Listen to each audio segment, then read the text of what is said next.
پاکستان، ترکیہ اور سعودی عرب کے درمیان مکہ دفاعی معاہدہ، وفاقی وزراء کا تاریخی معاہدے پر مسرت کا اظہار، معاہدے کو خوشائند قرار دیا۔ میں پوری پاکستانی قوم کو مبارکباد دیتا ہوں کہ ایک اور تاریخی پاکستان کو کامیابی ملی ہے۔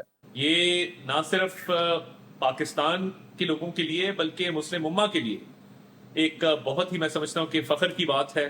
نہ صرف پاکستانیوں کے لیے ایک باعث عزت اور قابل فخر چیز ہے، اس نے پوری مسلم امہ کے لیے امن کی نئی راہیں ہموار کی۔ میں پوری قوم کو اس پہ مبارکباد پیش کرتا ہوں۔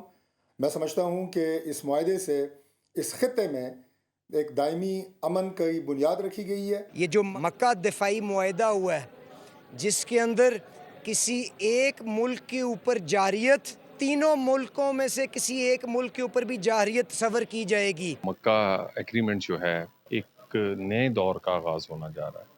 یہ کسی کے خلاف نہیں ہے، یہ اپنی سوورینٹی، اپنے تحفظ کے لیے ہے۔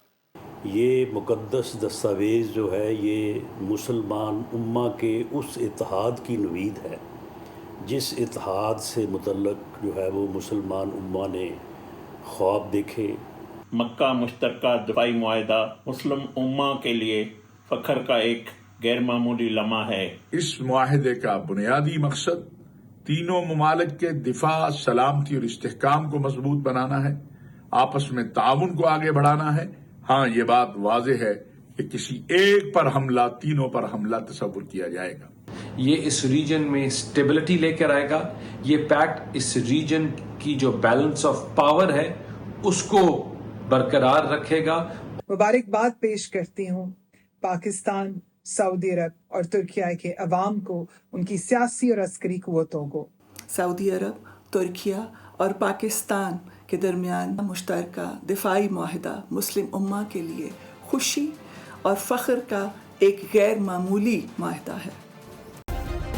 سبسکرائب کریں اور بیل دبائیں تاکہ کوئی خبر رہ نہ جائے۔